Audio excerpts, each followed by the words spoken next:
Richard Harmon was the kind of man people whispered about. Not because he was famous, though in certain circles he certainly was. And not because he was wealthy, though his bank accounts held more money than most people could spend in 10 lifetimes. No, people whispered about Richard because of the coldness in his eyes, the way he looked through people instead of at them, the way he never smiled, never laughed, never seemed to feel anything at all. At 58 years old, Richard had built a technology empire from nothing. He owned 3 houses, 4 luxury cars, and a private jet that sat unused most of the year. He had everything money could buy. But if you looked closely, you would notice that his massive mansion felt more like a museum than a home. Cold, silent, empty. 15 years ago, Richard had been a different man. He had been a husband, a father. He had known what it meant to love someone so deeply that your heart ached just watching them sleep. His wife, Helen, had been his everything. And his daughter, little Rose, had been the light of his world.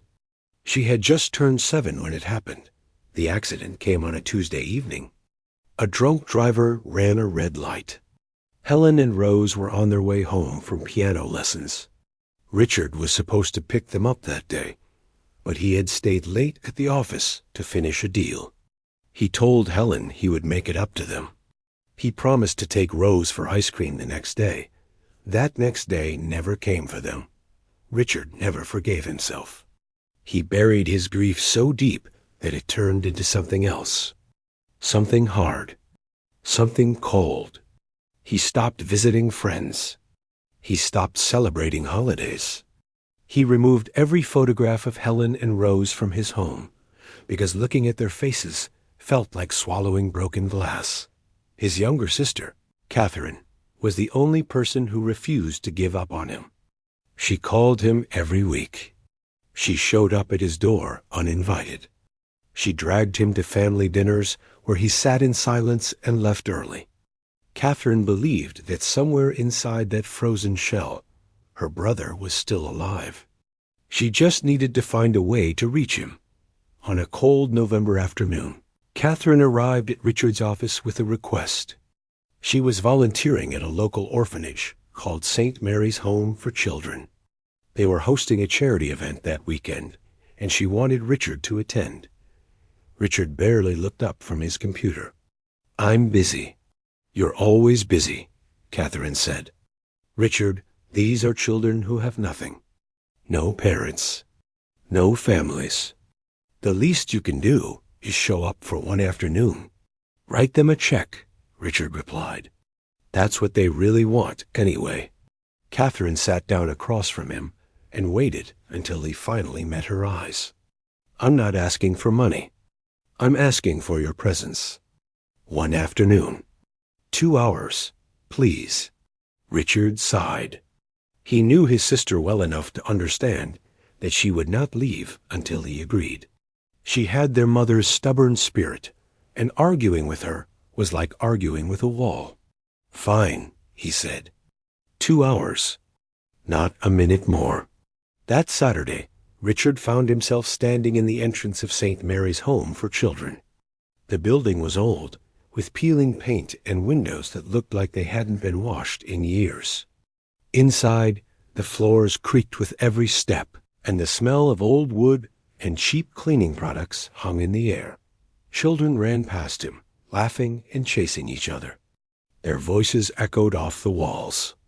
Richard stood stiffly, his expensive coat looking ridiculous in such a place. He checked his watch. 2 hours. He could survive 2 hours. Catherine introduced him to the orphanage director, a kind-faced woman named Mrs. Patterson. She was in her 60s, with gray hair pulled back in a neat bun and glasses that kept sliding down her nose. She shook Richard's hand warmly and thanked him for coming. "We don't get many visitors," Mrs. Patterson said. "It means a lot to the children." Richard nodded but said nothing. He followed Catherine through the main hall, where volunteers had set up tables with food and games. Children of all ages were playing, eating, talking. Some of them looked happy. Others had that look in their eyes that Richard recognized too well.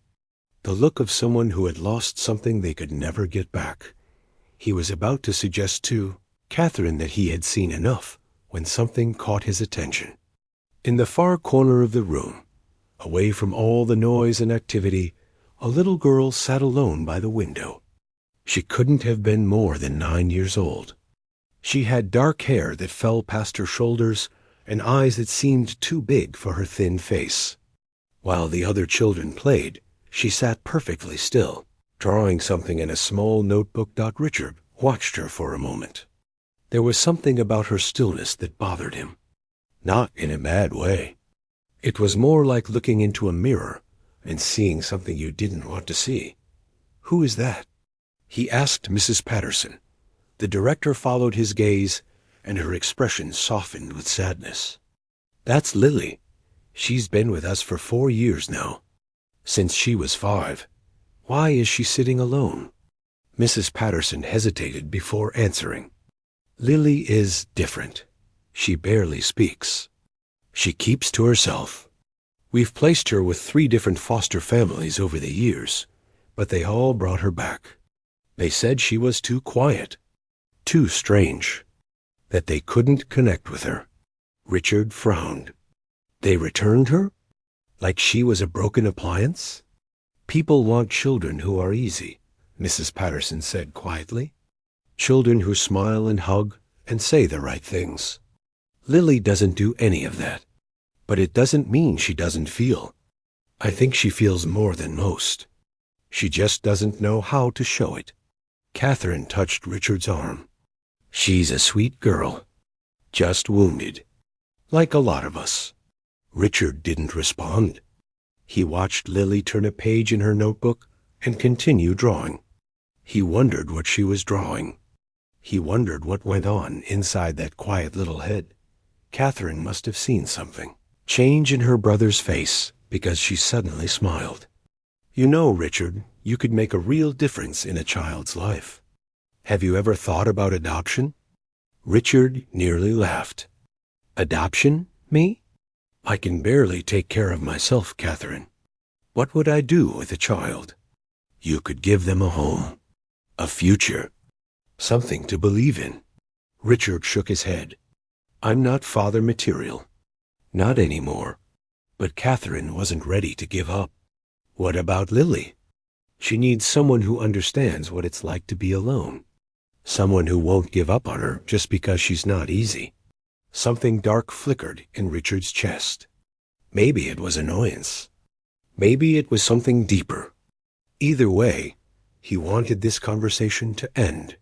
He wanted to get out of this place that smelled like sadness and broken promises. So he did something cruel. Something he would later regret more than almost anything in his life. He spotted an old piano in the corner of the room. It was covered in dust, and several keys were visibly broken. No one had played it in years. It was just decoration now, a piece of forgotten furniture. Richard pointed at the piano, then at the quiet little girl by the window. A cold smile spread across his face. "You want me to adopt her?" he said loudly, loud enough for everyone nearby to hear. "Fine. Here's my condition. If that little girl can walk over to that piano and play something, anything, I'll adopt her right here, right now. I'll sign whatever papers you want." The room went quiet. People turned to stare. A few children giggled nervously. Mrs. Patterson's face went pale. "Mr. Harmon, that's not really appropriate," she began, but Richard cut her off. "What? You said she needs a home. I'm offering her one. All she has to do is play a little song. Simple, right?"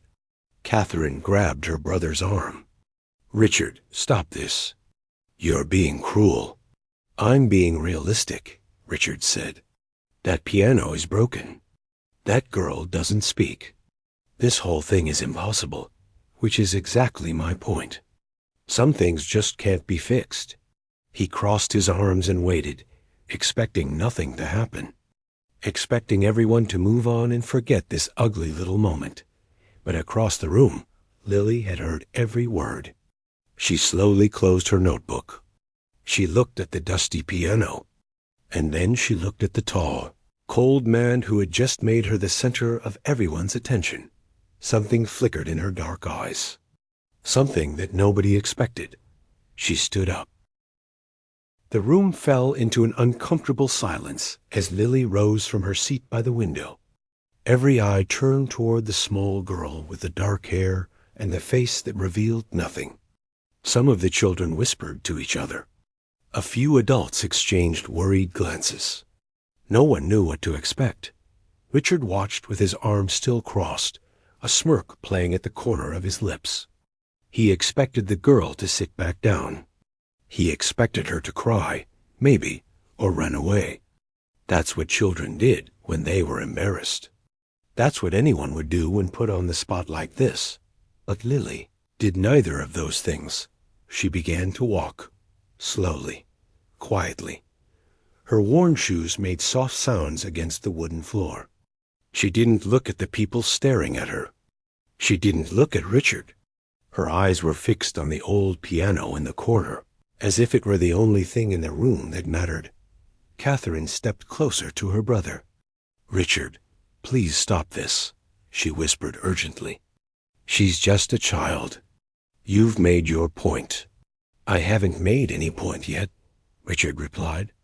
"Let's see what happens." Mrs. Patterson moved toward Lily, her face full of concern. "Sweetheart, you don't have to do this. No one is forcing you to do anything.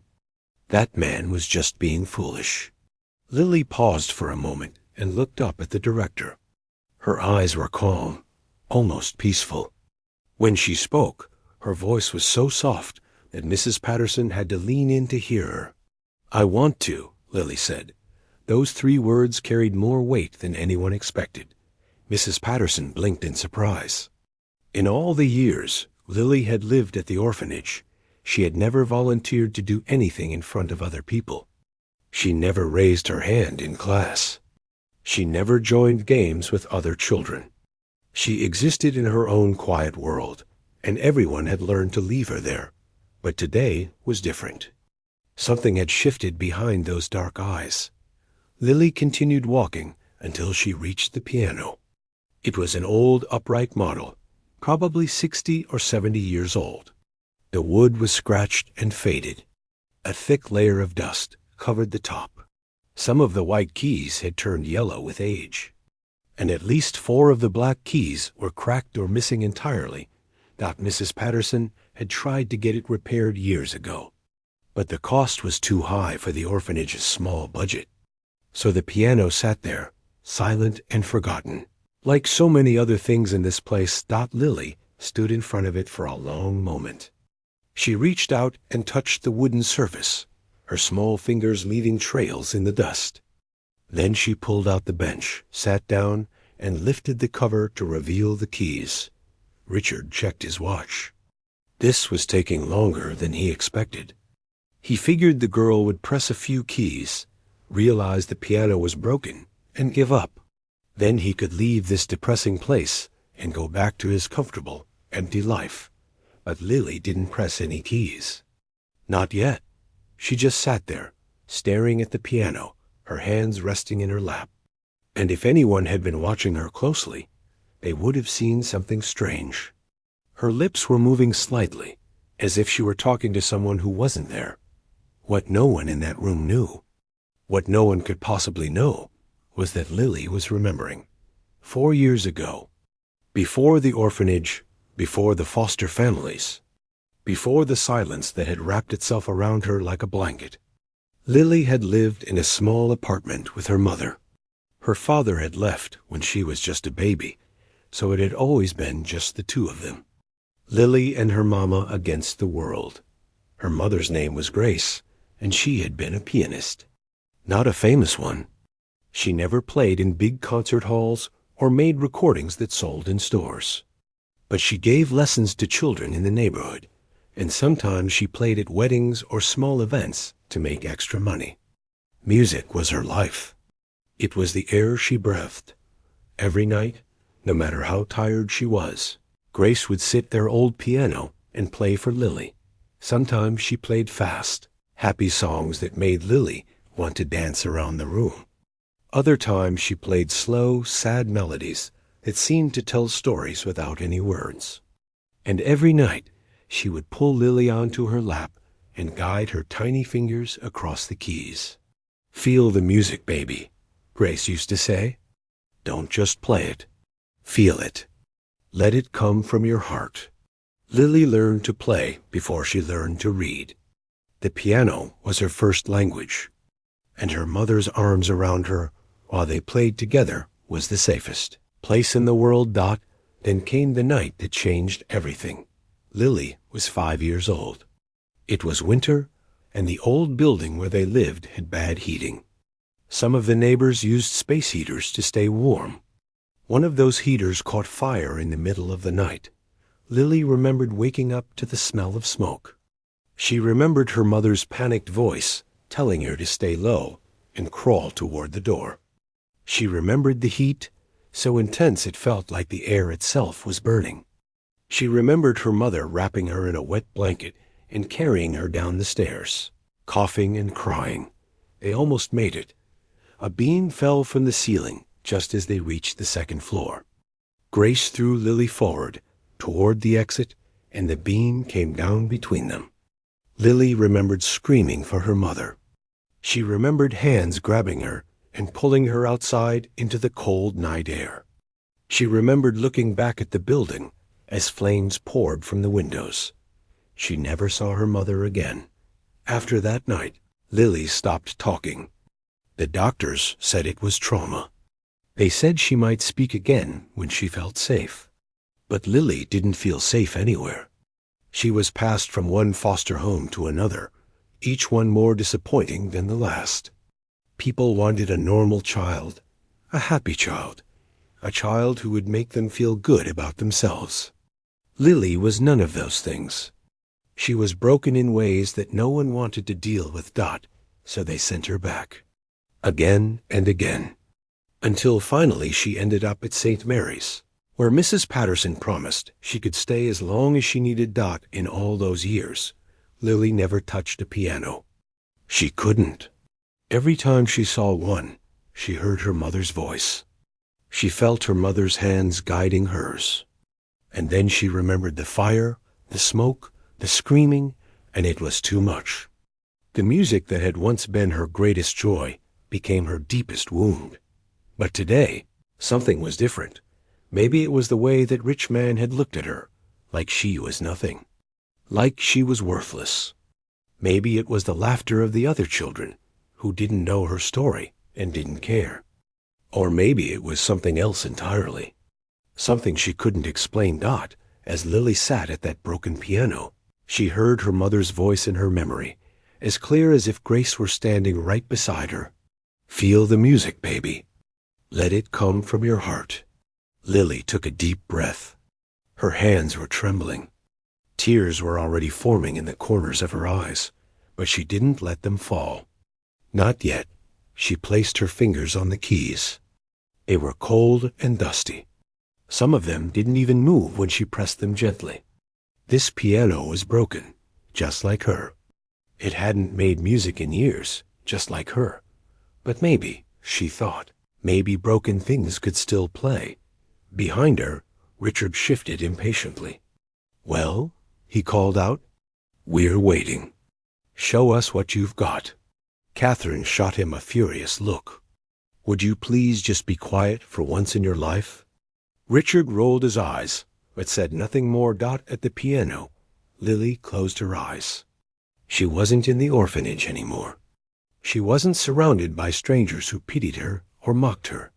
She was back in that tiny apartment, sitting on her mother's lap, feeling those warm arms around her. And then, for the first time in 4 years, Lily began to play. The first note came out weak and wobbly. The second note didn't come out at all, because the key was broken. But Lily kept going. She wasn't playing a fancy piece. She wasn't trying to impress anyone. She was playing the one song she knew by heart. The song her mother used to sing to her every night before bed. A lullaby. Simple, soft, filled with more love than any symphony ever written. And as the broken notes filled the silent room, something began to change. The smirks faded. The whispers stopped. Even Richard, the man with ice in his veins, felt something stir in his chest that he hadn't felt in 15 years. Lily played on, tears now streaming down her face. And she didn't care who was watching. She was finally playing for her mama again. The first few notes floated through the room like a whisper. They were imperfect, broken, some barely audible at all. The old piano groaned under Lily's small fingers, its damaged keys fighting against her touch. But she didn't stop. She kept playing, her eyes closed, her body swaying gently with each note. It wasn't a complicated song. There were no fancy runs up and down the keyboard. No impressive techniques that would make music teachers nod with approval. It was just a simple lullaby, the kind a mother might hum to her child on a quiet night. But there was something in the way Lily played it that made people freeze where they stood. Mrs. Patterson brought her hand to her mouth.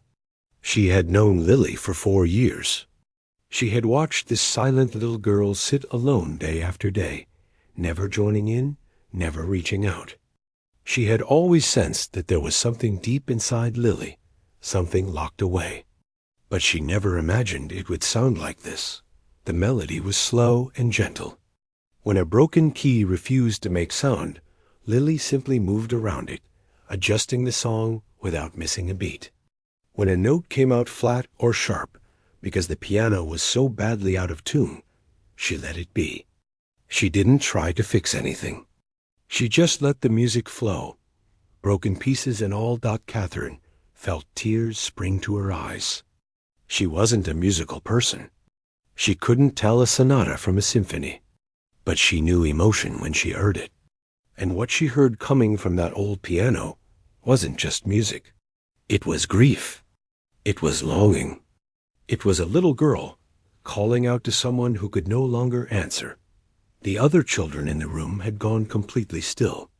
Even the youngest ones, who usually couldn't sit quiet for more than a minute, stood watching with wide eyes. They didn't understand what was happening, not really. But they felt it. Children always feel things that adults try to explain away. One of the older boys, a 12-year-old who usually spent his time making jokes and causing trouble, wiped his eyes with the back of his hand. He turned away so no one would see. But he wasn't the only one. All around the room, people were crying. Volunteers, staff members. Even a delivery man who had just walked in with boxes of supplies stood frozen in the doorway, unable to move. And then there was Richard. He stood exactly where he had been standing when he made his cruel challenge. His arms were no longer crossed. They hung at his sides, limp, like he had forgotten how to use them.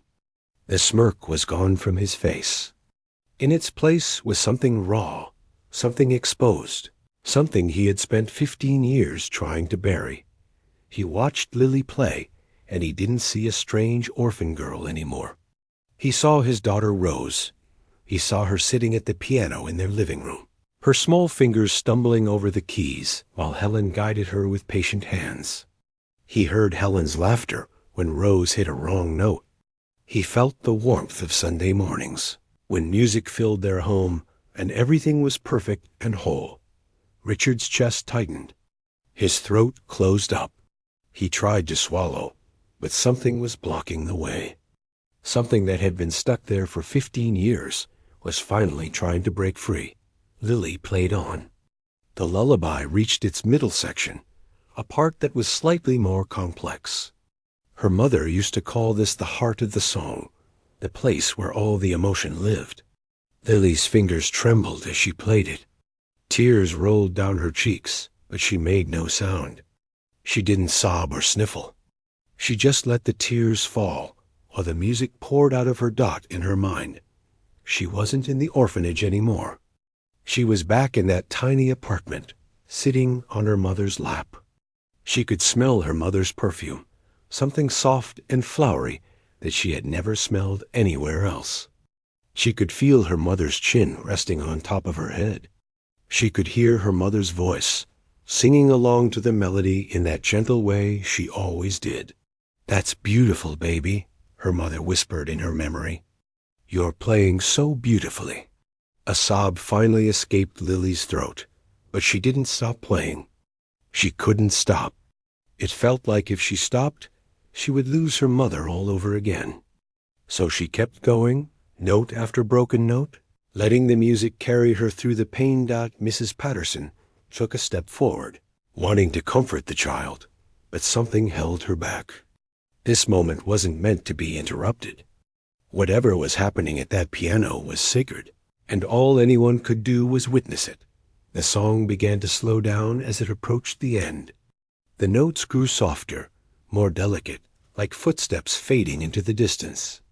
Lily's fingers moved with such tenderness that it seemed impossible she was only 9 years old. She played like someone who had lived 100 lives, who had known 100 losses, who had somehow survived them all. The final note hung in the air. It was slightly out of tune, wavering, imperfect.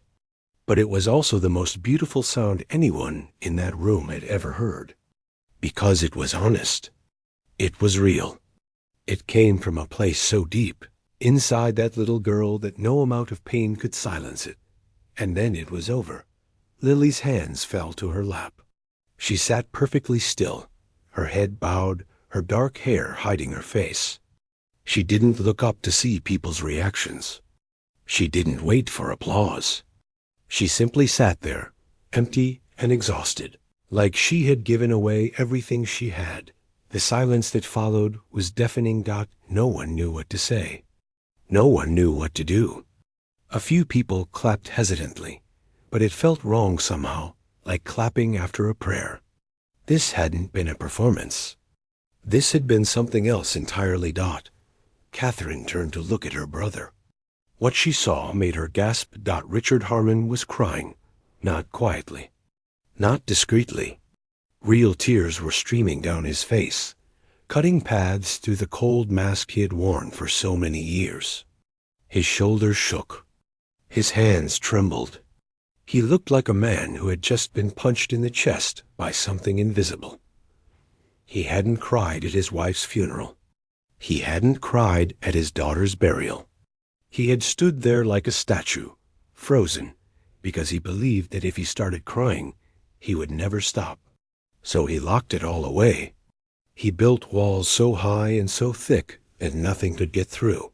But somehow, this little girl with her broken piano and her broken heart had found a way in. Richard took a shaky step forward. Then another.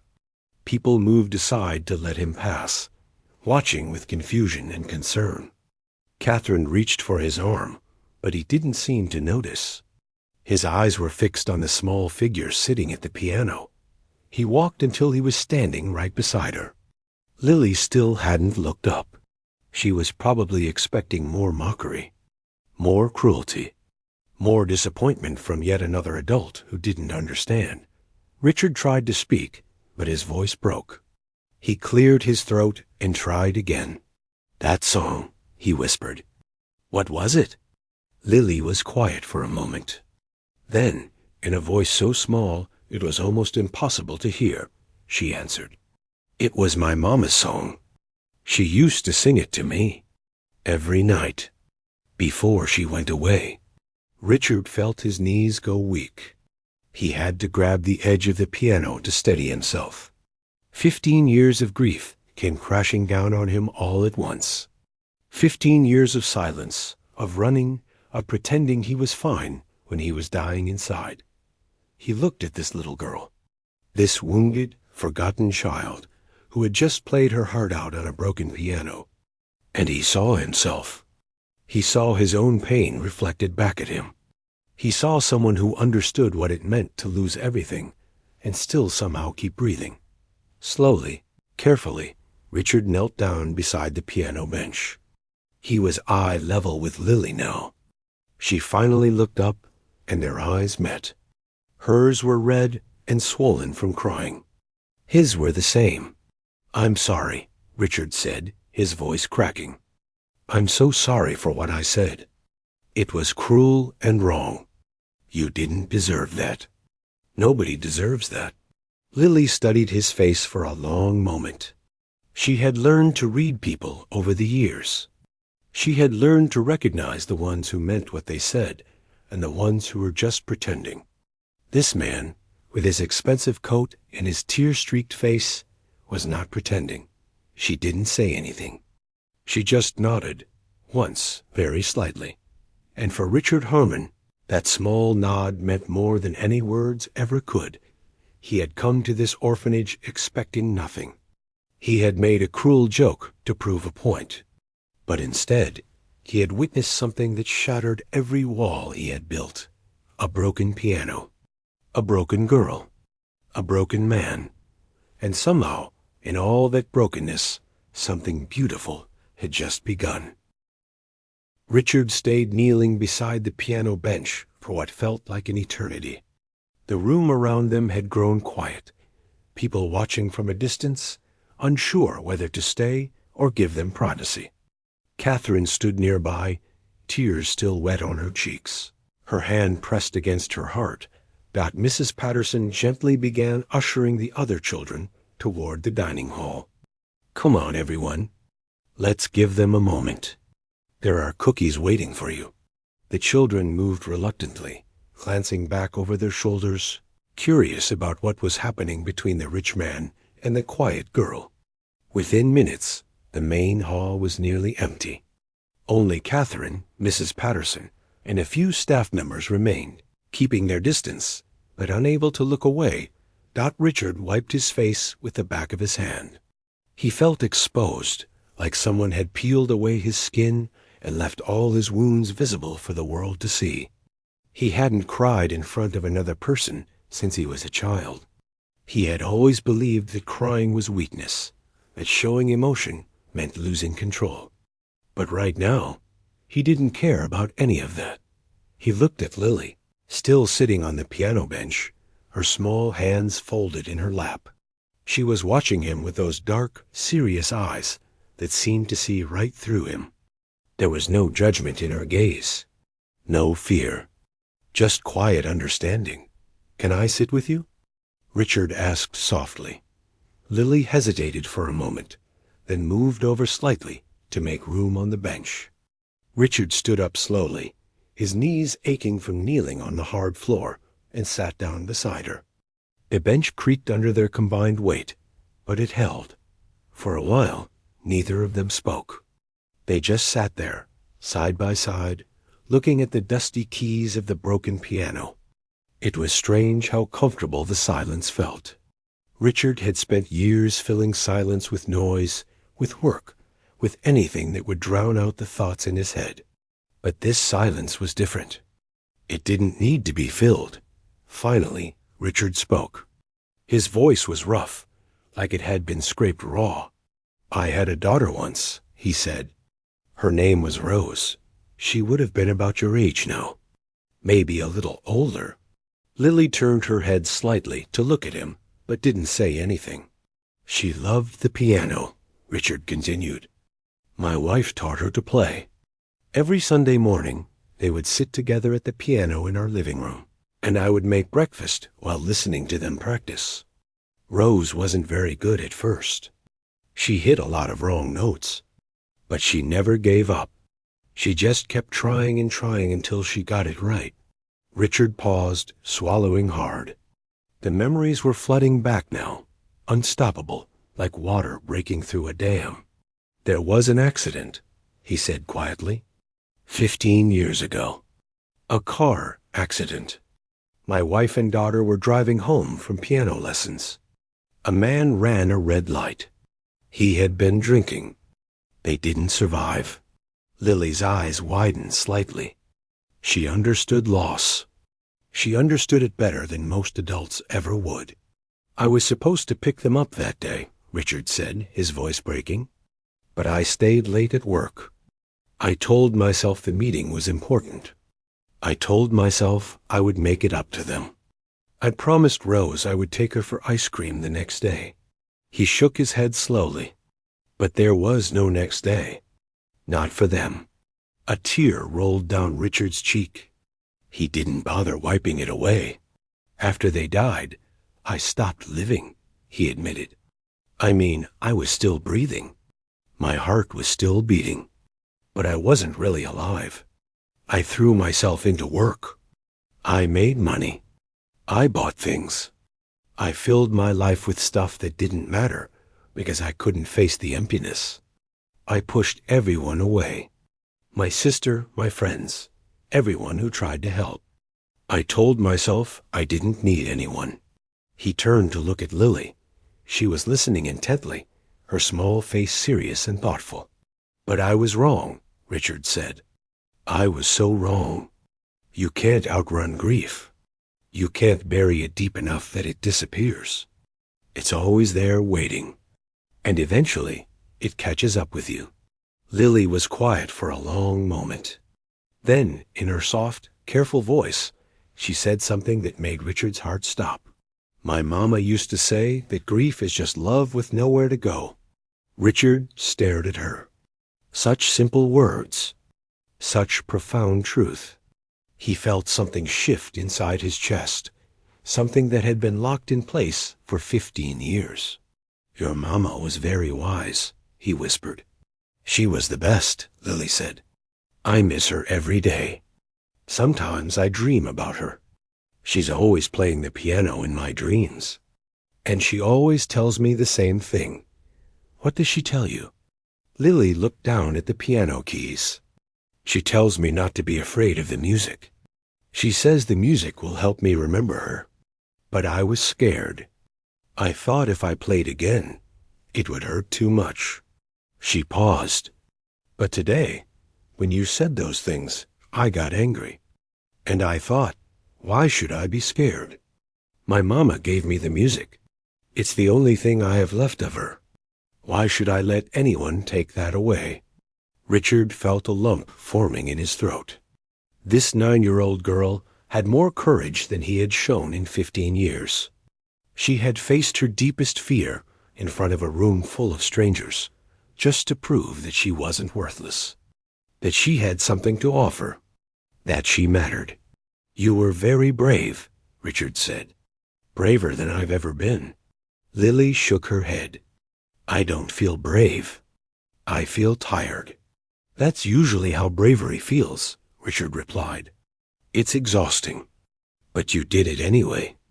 That's what counts. They sat in silence again, but this time it felt warmer somehow. Like a wall had come down between them. Richard took a deep breath. What he was about to say scared him more than anything had scared him in years. But he knew he had to say it. He knew it was right. Lily, when I made that challenge earlier, I was being cruel. I was trying to push people away, like I always do. I never expected you to actually play. I never expected to feel anything. He paused. But I was wrong about everything. You showed me something today. You showed me that broken things can still make beautiful music. That pain doesn't have to be the end of the story. Lily looked up at him, her dark eyes searching his face. I know I'm not a good man, Richard continued. I've made a lot of mistakes. I've hurt people. I've wasted years being angry and cold and alone. But I want to change. I want to try. He took another deep breath. And I was wondering if maybe you would give me a chance to try. Lily's forehead creased in confusion. What do you mean? I mean, I'd like to adopt you, Richard said. Not because of the challenge. Not because you played the piano. But because I think we understand each other. I think we both know what it's like to lose everything and keep going anyway. And I think maybe, if we try hard enough, we could help each other. Lily stared at him. Her expression was impossible to read. Richard felt his heart pounding in his chest. He had never been so nervous in his life. Not in business meetings. Not in boardrooms. Not ever. You want to adopt me? Lily asked slowly, like she couldn't quite believe the words. Yes, Richard said. "If you'll have me. I know I'm not perfect. I'm grumpy and difficult, and I work too much. But I promise I will never give up on you. I will never send you back. I will spend the rest of my life trying to give you the home you deserve." Lily was quiet for so long that Richard thought she might say no, and he wouldn't have blamed her. Why would she trust him? Why would she trust anyone after being let down so many times? But then something happened that Richard never expected. Lily smiled. It was small, just a tiny curve of her lips. But it was real. It was the first real smile she had given anyone in 4 years. "Okay," she whispered. "But you have to promise me one thing." "Anything," Richard said. "Promise me you'll let me teach you to play the piano." Richard laughed. It was a strange sound, rusty from years of disuse. But it felt good. It felt like coming home after a very long journey. "I promise," he said. And for the first time in 15 years. Richard Harmon believed that maybe, just maybe, life still had good things waiting for him, all because a little girl had the courage to play a broken piano. The adoption did not happen overnight. Richard learned very quickly that wanting something and getting something were two very different things. There were mountains of paperwork to fill out, background checks that seemed to dig into every corner of his life, home inspections where serious-faced social workers walked through his empty mansion, writing notes on clipboards and asking questions that made him uncomfortable. Why now? One social worker asked him during an interview, "You've been alone for 15 years. Why do you suddenly want to adopt a child?" Richard thought carefully before answering. "Because I finally realized that being alone was a choice I made out of fear. And Lily helped me see that fear doesn't have to win." The social worker studied him for a long moment, then wrote something in her notebook. Richard had no idea if that was a good sign or a bad one. The process took 8 months. 8 long months of waiting, hoping, and worrying that something would go wrong. Richard had never been a patient man. In business, when he wanted something, he made it happen immediately. But this was different. This wasn't a company he could buy or a deal he could negotiate. This was a child's life. And for once, he had to trust the process. During those 8 months, Richard visited Lily every single week, sometimes twice a week. He would drive to St. Mary's on Saturday mornings and spend hours with her. They would sit together in the common room, talking about books and movies and the things Lily was learning in school. They would take walks around the small garden behind the orphanage, even when it was cold outside. And sometimes they would sit at the old broken piano, and Lily would teach him simple songs. Richard was a terrible student. His fingers were too stiff, too clumsy. He hit wrong notes constantly. But Lily never lost patience with him. She would gently correct his hand position, show him the keys again, and encourage him to try once more. It reminded Richard of how Helen used to teach. Rose, patient, kind, never giving up. The other children at the orphanage started to notice the changes in Lily. She was still quiet, still kept to herself most of the time. But there was something different about her now, a light in her eyes that hadn't been there before. Sometimes they even heard her humming to herself as she walked through the halls. Mrs. Patterson watched these changes with tears of joy. She had been running St. Mary's for over 20 years. She had seen hundreds of children come and go, but she had never seen a transformation quite like this. 2 broken people finding their way back to life through each other. Finally, after 8 long months, the call came. The adoption had been approved. Richard remembered the exact moment he told Lily the news. It was a rainy Tuesday afternoon. He walked into the orphanage, his coat dripping wet, a huge smile on his face. Lily was sitting by the window, her usual spot, drawing in her notebook. "It's official," Richard said. his voice shaking with emotion. "You're coming home with me." Lily looked up at him. For a moment, she didn't move, didn't speak. Richard felt a flash of fear. What if she had changed her mind? What if she didn't want this anymore? But then Lily stood up, walked over to him, and did something she had never done before. She wrapped her arms around him and hugged him tight. Her small body trembled against his. Richard knelt down and held her close, tears streaming down his face. "Thank you," Lily whispered into his shoulder. "Thank you for not giving up." "Never," Richard promised. "I will never give up on you." The day Lily moved into Richard's mansion, she walked through the front door with wide eyes. The house was huge, bigger than any place she had ever lived. The ceilings were so high, she couldn't imagine how anyone would change the light bulbs. The floors were polished marble that reflected her face like a mirror. Everything was clean and expensive and perfect, but it also felt cold, empty, like a museum, where nobody actually lived. Richard watched her reaction carefully. "I know it's big," he said. "Maybe too big. But I was thinking we could make it feel more like a home. Together, we can change anything you don't like. Paint the walls. Get new furniture. Whatever you want." Lily nodded slowly. Then she asked, "Where is my room?" Richard smiled and took her hand. "Come with me. I have something to show you."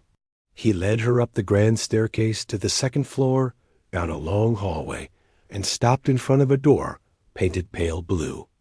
Lily's favorite color. She had mentioned it once, weeks ago, during one of their conversations. Richard had remembered. "This is your room," he said, opening the door. Lily stepped inside and gasped. The room was beautiful. Soft blue walls. A big comfortable bed with fluffy pillows.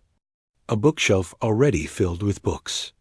A desk by the window with art supplies neatly arranged. And there, in the corner, stood something that made Lily's heart stop. A piano. Not just any piano. A beautiful black grand piano, polished until it shone like glass. It was brand new, perfect, without a single scratch or broken key. A big red ribbon was wrapped around it with a bow on top. Lily walked toward it slowly, like she was approaching something sacred. She reached out and touched the smooth surface, her fingers trembling. "It's yours," Richard said softly from the doorway. "But only play when you want to. No one will ever force you. No one will ever use it to test you or mock you. This piano is just for you, for your music, for your mama's songs." Lily turned to look at him. Her eyes were filled with tears, but she was smiling. That same small, real smile that had changed Richard's life all those months ago. "Can I play now?" she asked. "You can play whenever you want," Richard replied. "This is your home now." Lily sat down at the piano bench. She lifted the cover and looked at the perfect white and black keys. She took a deep breath, and then she began to play. The music that filled the room was nothing like what she had played on the broken piano at the orphanage. Every note rang clear and true. The melody soared through the air, floating down the hallway, filling every corner of the empty mansion with warmth. Richard leaned against the doorframe and listened. Tears rolled down his cheeks, but he didn't wipe them away. These weren't tears of sadness. They were tears of gratitude, tears of healing, tears of finally understanding what it meant to live again. 3 years passed. Lily grew taller. Her dark hair grew longer. She started speaking more, laughing more, living more. She made friends at her new school. She joined the music club. She still thought about her mother every day, but the memories didn't hurt as much anymore. Now they felt more like warm hugs than open wounds. Richard changed too. He worked less, smiled more. He learned to cook breakfast on Sunday mornings, while Lily practiced piano in the living room. He attended every school concert, every recital, every parent-teacher meeting. He was there for all of it. And every night, before bed, they had a tradition. Lily would play her mother's lullaby, and Richard would sit beside her and listen. Sometimes he would try to play along, still hitting wrong notes after all these years. Lily would laugh and correct him, and he would pretend to be offended, and they would both end up smiling. On Lily's 12th birthday, she performed at a charity concert for St. Mary's Orphanage, the same place where her life had changed forever, the same place where a cruel challenge had turned into a beautiful beginning. Richard sat in the front row, Catherine beside him, both of them crying before Lily even touched the keys. Mrs. Patterson was there too, along with many of the staff members who remembered that rainy afternoon 3 years ago. When Lily walked onto the stage, she looked out at the audience. Hundreds of faces looked back at her, but she only saw one, her father, sitting in the front row. Believing in her, Lily sat down at the grand piano. She closed her eyes for a moment, just like she always did. She thought of her mother. She thought of that broken piano. She thought of how far she had come. Then she opened her eyes, smiled, and began to play. The music filled the concert hall, clear, beautiful, full of love. And somewhere, Lily knew her mama was listening, proud of the daughter who had found the courage to play again, proud of the broken girl who had healed a broken man, proud of the music that had finally found its way home. Richard had once asked for a performance. Instead, he had received a daughter, and that was worth more than all the money in the world.